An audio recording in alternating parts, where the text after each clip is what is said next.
Bonjour et bienvenue dans une nouvelle vidéo. Aujourd'hui on se retrouve pour une vidéo un peu blabla que je voulais vous faire depuis... j'attendais que mes rendez-vous médicaux soient passés pour faire une vidéo complète parce que sinon j'allais pas en faire une à chaque fin de rendez-vous. Je vais quand même essayer du coup de me rappeler de tout.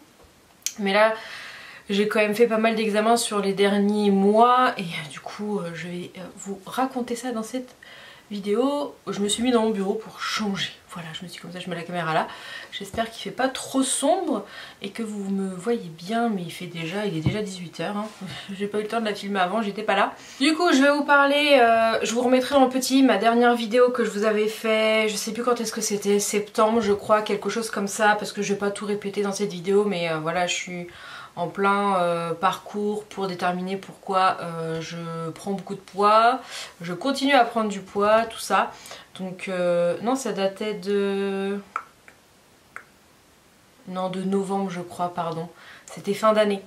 C'était fin d'année la vidéo parce que j'avais eu mon rendez-vous endocrino et mon rendez-vous chez le chirurgien. C'est ça. C'était la dernière fois que j'avais fait une vidéo explicative là-dessus et j'avais plusieurs étapes. Après, du coup si ça vous intéresse, eh bien restez avec moi. Alors la première chose que j'avais à faire c'était un scanner, enfin première chose, c'est la première chose que j'ai faite, un scanner de l'estomac que j'ai fait fin décembre, qui était pas super agréable, mais je suis descendue à Nantes exprès pour le faire parce que le chirurgien m'avait demandé de revenir sur la clinique, vu qu'il savait un peu les protocoles, tout ça à engager. Du coup j'ai fait un scanner en décembre, ce qu'on avait fait avec l'endocrino déjà, donc pour revenir un petit peu quand même, c'est que on m'avait rediminué mon endrocure un quart et j'avais commencé à prendre metformine à 500 mg le soir, voilà, pour remettre un peu dans le contexte. Et je pense à ça parce que je vois mon acné sur l'écran et du coup je voulais en parler. Mais du coup ouais, fin décembre j'ai fait le scanner, donc ils ont fait des images comme ça. Après j'ai dû boire un liquide avec un produit effervescent très rapide et ils m'ont fait passer un produit de contraste aussi, et du coup ils ont refait des images derrière. Du coup ça a révélé que mon estomac fait 277 ml, ce qui est quand même alors apparemment un peu plus grand pour un estomac slivé mais pas assez grand pour un estomac normal, parce que l'estomac normal c'est à peu près 500 si je me trompe pas, d'après ce que j'en ai su, mais un estomac de sleeve apparemment de ce qu'on m'a dit ne se regrossit pas, donc voilà, j'ai pas, mais bon j'ai toujours un petit estomac, c'est ce qu'il faut se dire, il n'y a pas de distension de l'estomac et tout allait bien autour, donc du coup voilà ce qu'il en était pour le scanner de l'estomac. La chose qui s'est passée après, c'est que j'ai eu mon hospitalisation de jour, c'est ça, début février. J'ai passé une semaine, toujours plus, une journée en hospitalisation de jour à la clinique Jules Verne. C'est ce que m'avait préconisé, enfin m'avait demandé le chirurgien, m'a dit pourquoi pas faire cette hospitalisation de jour pour voir. Alors c'est vrai que c'est plutôt quelque chose qu'ils font pour les 1 an post-op. Et clairement moi quand j'ai fait la journée, je vais vous expliquer un peu, j'ai pas trouvé que c'était destiné effectivement à des personnes comme moi qui étaient à 7 ans post-op. J'étais la personne qui avait le plus d'années de sleeve. Il y avait des personnes qui avaient des années de sleeve quand même, il y avait 3-4 ans, mais j'étais la plus âgée en termes d'années de sleeve. Pas en termes d'âge en tout cas, je pense que j'étais la plus jeune. Bon, ça va Isis? Ça va Isis?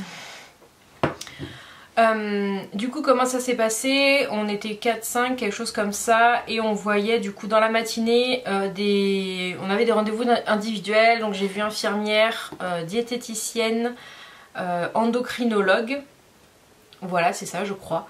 Donc du coup on alternait, donc il y avait des moments de pause et moi j'ai tout enchaîné surtout au début et puis après j'ai dû attendre.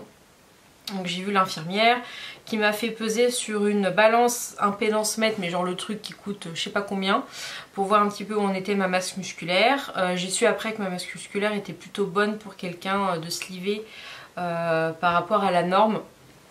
Pour vous dire, j'ai une masse musculaire dans les 28% et quand on est une personne slivée apparemment, enfin voilà, il me disait c'est plus chez les femmes 20-25 et chez les hommes 30-35. Voilà, c'est ce que m'a dit le chirurgien après. Donc voilà, sur le coup je savais pas trop ce que ça voulait dire, mais bon. Pareil, j'ai plutôt une graisse viscérale qui est plutôt bonne, mais bon j'ai quand même un taux de gras assez important, ce genre de choses. J'ai quand même une masse musculaire assez bonne aussi, mais bon ça ne suffit pas. Donc voilà, en fait pendant cette journée on a surtout pris mon historique sans trop m'aider en fait, c'est ça que je reproche, parce que moi c'est surtout pour ça que j'y allais, c'était pour qu'on m'aide à explorer des pistes.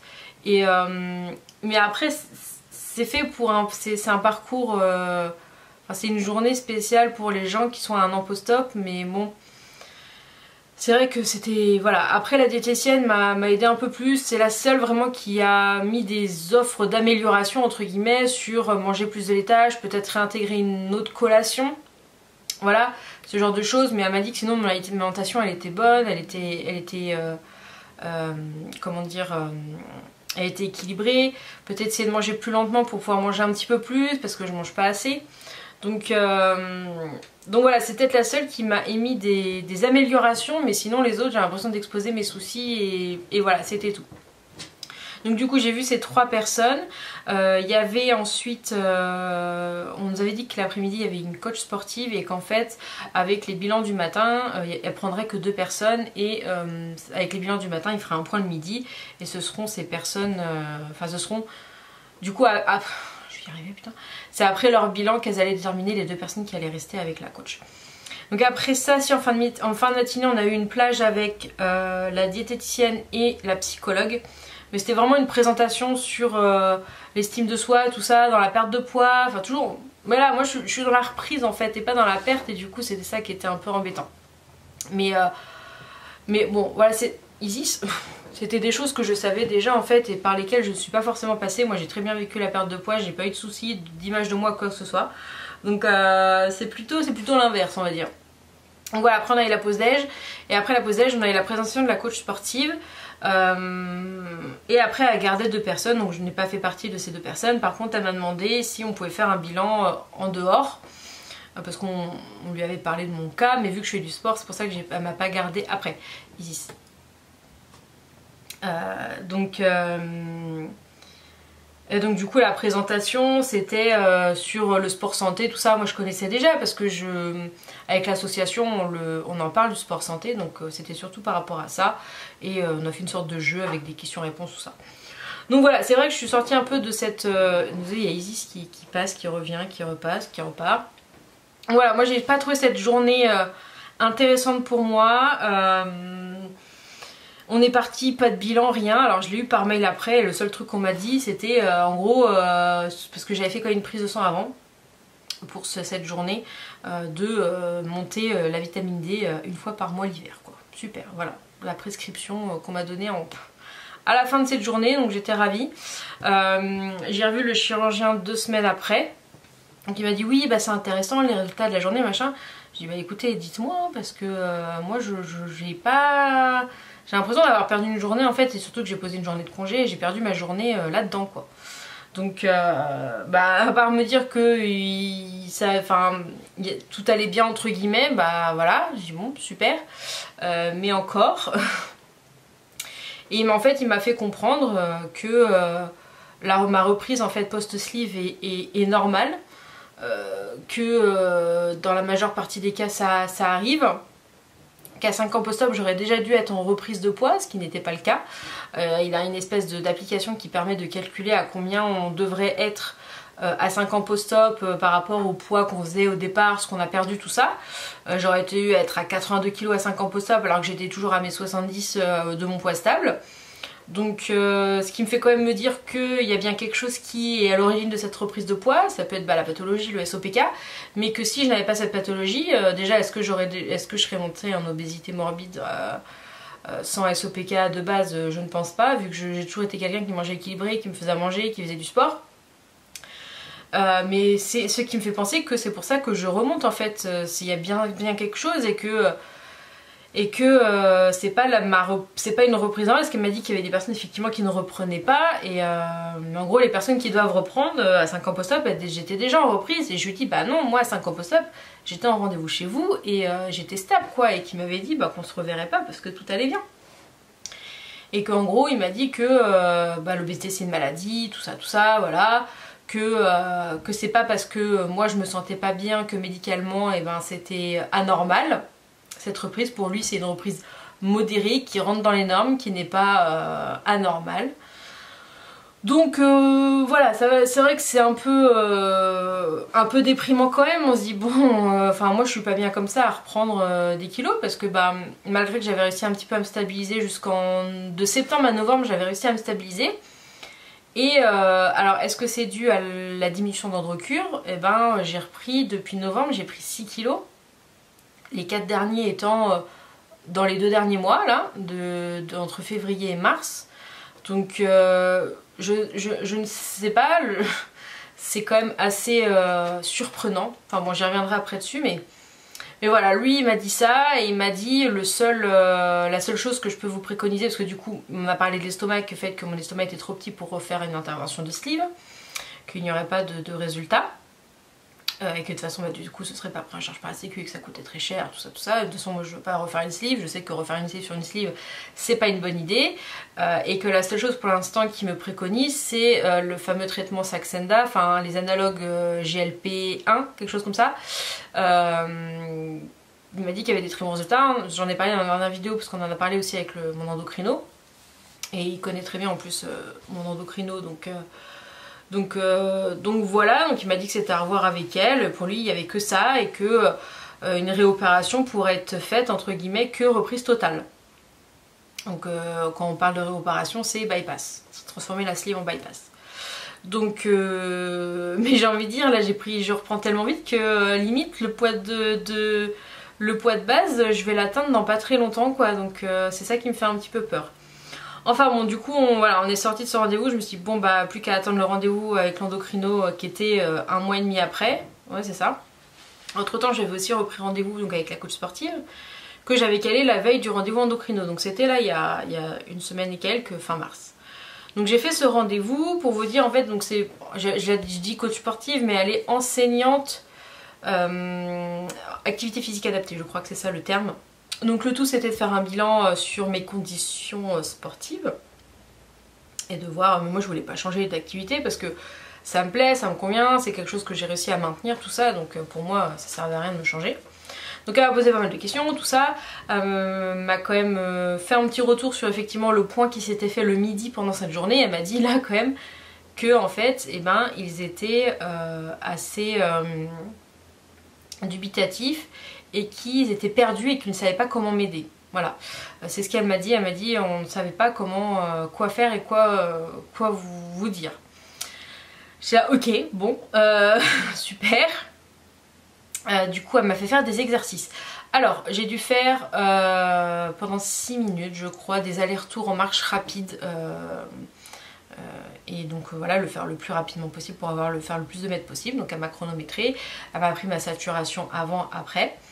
Après elle m'a fait faire des squats pendant 30 secondes, je devais en faire le plus possible. J'ai dû tenir sur une de mes jambes, la cloche-pied, le plus possible. Et après elle m'a fait, vous savez, tendre les bras et descendre comme ça pour voir où je descendais. Il en a résulté que je suis au-dessus de la norme pour tous ces trucs là par rapport à une personne de mon âge. C'est à dire que pour les allers-retours j'ai fait 660 mètres, une personne dans la norme fait 610, 620, quelque chose comme ça. Pour les squats j'en ai fait 28 alors qu'une personne normale en fait 16 ou 18, quelque chose comme ça. Bref, j'en fais beaucoup plus. Tenir sur une jambe, je le fais, il fallait tenir 30 secondes donc je l'ai fait large. Et par rapport à descendre comme ça, et ben je descends en dessous de mes pieds alors que la norme c'est de s'arrêter à ses pieds. Donc voilà, elle m'a dit que j'étais en bonne condition physique, que tout le sport que je faisais ça se ressentait.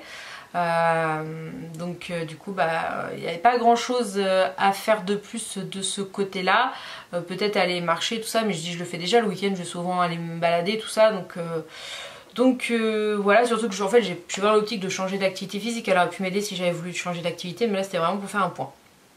Donc voilà pour ça, et du coup je suis allée voir l'endocrino le lendemain. 4 mois de Androcur à 1/4 de comprimé metformine le soir. Ça fait du coup depuis début décembre que je me tape de l'acné partout. Ça, je sais pas si ça se verra beaucoup en vidéo, mais là j'ai tout là. Voilà, tout là c'est de l'acné. J'en ai sur le visage en ce moment, j'en ai dans le haut du dos. j'en ai dans le bas du dos. Et en fait ça dure depuis, vous avez dû le voir dans les vlogs et tout, ça dure depuis décembre, voilà, 15 jours après à peu près que j'ai commencé à diminuer Androcur. Donc j'ai tenu bon, ça n'a pas été facile. Surtout que tout le reste plus l'acné tout ça, bon c'est pas facile. Voilà le gros majeur, et aussi les cheveux.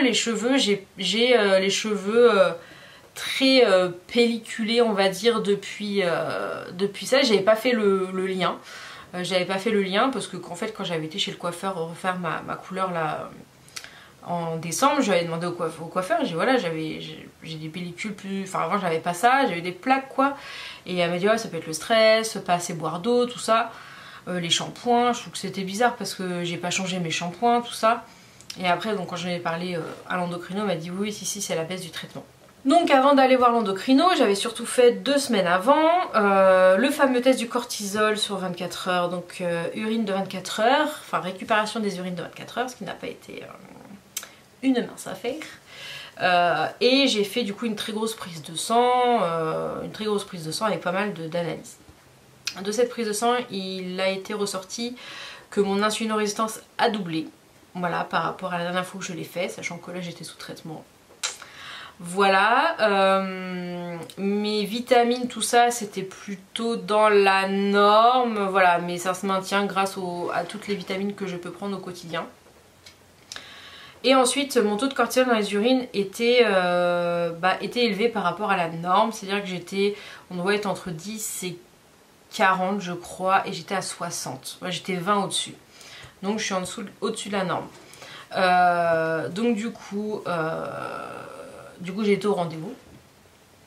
Donc j'ai dit que ça s'était pas vraiment amélioré au niveau du poids, tout ça, que j'avais pris les 4 derniers kilos, je les avais pris en 2 mois parce que en fait je suis montée sur la balance impédance mètre pendant l'hospite de jour et je suis remontée dessus la veille et j'avais 4 kilos de différence, ce qui est énorme. Donc sans rien changer, c'est ça qui est fou. Donc elle a vu mes taux de cortisol, elle m'a dit que je devrais refaire une prise de sang assez rapidement pour voir le taux de cortisol dans le sang, ce que je ne l'avais pas fait, ainsi que l'ACTH par rapport au surrénal, du coup pour voir s'il y a des soucis avec l'hypophyse, les surrénales. Voilà. Elle était aussi très embêtée pour moi parce qu'on n'arrivait pas à trouver de solution pour le moment. Elle a revu le compte rendu du chirurgien qui parlait de Saxenda. Donc en fait elle m'a posé 2 propositions. C'est-à-dire soit Androcur on remonte à 1,5. Bon soit je crois quoi qu'il arrive Androcur, enfin quoi qu'il arrive ce truc là ça aurait pas changé. Mais en gros c'était donc on remonte Androcur à 1,5. Et c'est soit je passais à 2 metformines par jour, donc 1 metformine le matin, 1 metformine le soir, soit je passais sur Saxenda, sachant que Saxenda, donc c'est comme Victoza je crois que ça s'appelle, donc en fait c'est des stylos injectables, hein. Sauf que du coup Saxenda n'est pas remboursé par la sécu, c'est au moins 200 voire plus 300 € par mois de traitement non remboursé, que la mutuelle ne rembourse pas non plus, parce que la mutuelle ne rembourse pas si la sécu ne rembourse pas, en tout cas chez ma mutuelle. Donc c'est vrai que j'étais dans ma tête, je me suis dit Caroline prends Saxenda, même si t'as pas les moyens, tu verras pour t'arranger, parce que là j'atteins un stade où je suis en non-retour en fait. Mais je me suis dit on va quand même, parce que m'a dit ça se trouve le fait de diminuer Androcur c'est ça qui me fait prendre du poids aussi, parce que c'est vrai que c'est quand même assez concordant. Dire qu'il m'a fallu 6 mois d'adaptation en passant à 1,5 pour arrêter de prendre du poids. Et là on me l'avait rediminué en novembre et j'ai repris du poids. Donc là je me suis dit on va tester. Donc je suis partie sur cette option là de remonter, donc toujours de remonter Androcur et de doubler metformine. Pour l'instant on est parti là-dessus. Elle m'a dit que bon, le cortisol ça pouvait être des soucis hypophyse surrénale, ça pouvait être aussi donc le SOPK, le stress, le fait que je sois très fatiguée en ce moment, que voilà j'ai beaucoup de trucs et du coup j'arrive pas à me reposer, ça peut être ça qui fait que hausse de cortisol va amener une prise de poids et prise de poids amène insulinorésistance plus haute, donc voilà. ça explique, du coup ça expliquerait les résultats de prise de sang. Pour elle c'est comme ça. Donc du coup voilà, c'est sur ça sur quoi on est parti. Donc du coup j'ai fait une prise de sang dès le lendemain, j'étais réveillée, du coup j'ai été faire la prise de sang. Ah oui, j'ai oublié, c'est que je dois refaire aussi le cortisol dans l'urine 2 fois. Voilà, je dois le faire demain pour le ramener une première fois et le refaire une deuxième fois aussi après. Mais la prise de sang j'ai pu la faire le lendemain, fallait la faire entre 8h et 9h, donc j'ai été et j'ai eu les résultats et mes résultats sont dans la norme. Elle m'avait dit s'ils sont pas bons, il faudra venir me voir très rapidement pour que je fasse faire une IRM de l'hypophyse parce que ça pouvait dire tumeur de l'hypophyse. Mais non, les résultats sont dans la norme, sont hauts dans la norme, mais sont dans la norme. Donc du coup, elle m'a dit que c'était plutôt rassurant. Donc de ce côté-là, c'est bon. On va refaire du coup le cortisol dans les urines pour voir au niveau des 2 fois si c'est pareil ou si ça avait été... Enfin si la première fois c'était pas terrible. Donc j'ai ça à faire. Et techniquement je la revois en septembre. Je sais que d'ici 2 mois, si jamais je vois que je continue encore à reprendre du poids, je lui enverrai un message pour qu'elle me fasse une ordonnance Saxenda. Parce que je vais pas pouvoir attendre septembre si je vois que je continue à prendre du poids. Je laisse 2-3 mois. Parce que là 6 mois ça va faire long, enfin 5 mois et demi ça va faire long. Donc je pense que je me laisse jusqu'à dans 3 mois, c'est fin juin. Fin juin pour voir comment ça évolue parce que là je vais atteindre un poids, c'est pas possible en fait, c'est pas possible parce que rien que autre que le chiffre sur la balance, c'est les vêtements, c'est un tout en fait, c'est un tout, le fait de devoir changer des vêtements tout le temps parce que je grossis, mes vêtements je rentre plus dedans, je suis obligée de changer, je me sens pas bien, je suis compressée dedans, c'est pas possible, j'ai dû changer enfin je suis obligée de faire un tri tous les je sais pas combien dans mon armoire, enfin c'est impressionnant. Et là j'ai fait pour l'hiver, mais l'été j'ai encore rien parce que du coup par rapport à l'année dernière, là il fait encore froid donc je peux pas mettre les affaires d'été, donc du coup j'ai pas trop fait de tests. Enfin bref, c'est un peu tout ça. Donc du coup voilà un peu où j'en suis. Est-ce que je suis en errance médicale? C'est une bonne question. Est-ce qu'il y a quelque chose autre que le SOPK qui fait que je prends du poids? C'est assez compliqué en fait de pouvoir tout voir et de déterminer. Donc est-ce qu'il y a des choses qu'on n'a pas explorées peut-être? Moi je suis pas médecin donc c'est pas à moi. Moi je fais tout en fait. Pour moi j'ai fait tout. J'ai vu une diététicienne, je suis revenue voir les médecins, enfin... Pour moi j'ai fait toutes mes possibilités. Moi je suis pas médecin donc c'est pas à moi de me donner des pistes en fait. Je peux pas me donner des pistes de mois à mois. On sait que chercher sur internet c'est pas ouf, même si je l'ai fait hein, pour voir un petit peu. Mais voilà, c'est assez compliqué moralement avec tout, voilà, avec tout le quotidien, le boulot, enfin voilà, la fatigue, c'est vrai que ça pèse pas mal. Donc c'est voilà, c'est pas la joie tous les jours, mais moi je suis une battante et je vais continuer, on va continuer. Et voilà, enfin c'est pas évident, mais qu'est-ce qu'elle fait? Fiti-pitis. Mais voilà, faut que je continue sur l'alimentation, faut que je continue sur pas mal de choses parce qu'on voit sur les résultats d'analyse qu'il y a des trucs qui sont pas bons, mais mon foie est plutôt pas mal, ma glycémie est bonne, donc c'est qu'il y a des bonnes choses qui sont faites et qu'il faut que je continue à faire en fait. Donc même s'il n'y a pas de résultats tout de suite, j'espère qu'il y aura des résultats bientôt parce que là ça fait plus une bonne année et demie que c'est la cata et ouais c'est ça, une bonne année et demie que c'est pas terrible et que j'espère que ça va repartir dans l'autre sens. Donc je croise les doigts et j'essaye de faire tout pour, je fais tout pour en fait et c'est ça qui est un peu déprimant. Enfin bon, je vais vous laisser là. Voilà pour le petit point de situation. Je vous reprendrai la prochaine fois qu'il y aura des changements. Pour l'instant on est parti là-dessus. J'avais pas mal de rendez-vous là pour tout ça. Là ça va se calmer. J'ai juste du coup rendez-vous endocrino techniquement casé début septembre. Donc voilà pour cette petite update. Voilà, je sais qu'il y a des personnes qui attendaient un petit peu de voir où ça en était. Ça en est là. Donc voilà, j'espère que cette vidéo vous aura plu. Et du coup on se retrouve la semaine prochaine dans une nouvelle vidéo. À bientôt.